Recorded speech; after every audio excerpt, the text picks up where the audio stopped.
Aloha, and thank you for tuning in to another unboxing. This one is from my Dali Tarot from Taschen. This isn't sponsored by them, believe it or not. I just own a lot of their books, and so I like to show some people some of them. This one comes with a companion book as well as a deck. I haven't used it a lot in readings. I typically use a Rider-Waite deck that I've had, I think, since my mid-20s. But it is a very nice edition, and the companion book actually is particularly nice. So I'll be going through both of these items in my unboxing. The first thing is going to be the companion book, though. So we'll go through that first. I have a few tarot decks, actually. I have my Rider-Waite, I have my Dali, and I have a Crowley. I think it's the Unhonored or Dishonored. It was like a video game promotion. And then I do have a Tactics Ogre tarot deck too, that I kind of got. And I have a bunch of books on tarot from over the years.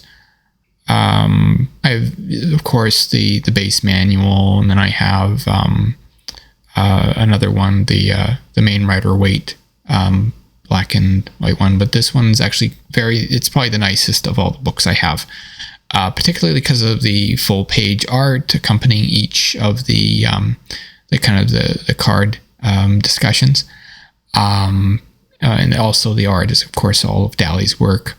I believe this deck was actually used in a Bond film. I don't remember off the top of my head right now, but it is actually a notable deck. So if you're watching, maybe it was You Only Live Twice. I think that was the one that they used it in. I can't remember, though. And the deck, though, I like I said, I have a few decks. And this one is... in terms of quality, I think it is it is the best of the quality wise. If I wasn't so attached to my Rider-Waite, I'd probably use it more. But also, honestly, it's so nice. I don't like griming it up with my hands because my Rider-Waite is quite weathered. Anyways, the cards, though, it's the standard major arcana you get, as well as the cups, the pentacles, wands, and swords. And the major arcana are very actually attractive looking cards. And I'll show a few of them there. But same with even the minor are quite interesting. I know in the Rider-Waite, some of the minor ones are quite bland, but Dali's sublime skill with surreal artwork and the symbolism really comes to fruition there. So I do think it's a very attractive deck. So if you were a old veteran of tarot, or if you're looking for like a good one to, if this was my main deck when I started, and maybe I would do it more, or would have done it more, I guess. I don't do tarot readings very much anymore. Particularly, if you live in the Bible Belt, it's something you kind of have to keep under your hat. Yeah.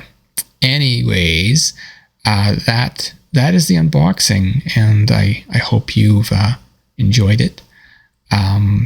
And consider maybe picking it up. If it feels like it would be a good fit for your collection. That is that. Oh, though, another thing I did want to mention with it is, I believe you don't have to order it directly from the Taschen. I think I got this actually off Amazon. But very nice edition, and very, very nice. And what would my videos be without a pitch for one of my books, right? So this is Grass Finch. It just came out actually at the end of December. It is a detective novel in urban fantasy, and it's alien abductions, and Toronto lore. It's superhero as well. It's like each of the characters are very unique, very different. You've got a psychic detective who was a former basketball player, and he's trying to solve these bizarre crimes that are happening in Toronto. Like there's organ thefts, and there's people that are shoving so many gummy frogs into their butts that they die because their intestines explode, and he's trying to solve all that. And then there's a girl who's cursed, and her life is just, one like bad event. And she's trying to, of course, navigate that life. And then she finds out it's actually not at all accident that this is happening. That there's almost, I guess, maybe a conspiracy against her. And I don't know about you, but sometimes, especially the last few years, I can really relate to that feeling. Wow. Pandemic was hard. Anyways, the last character is this guy who gets bitten by a raccoon, and he becomes a superhero.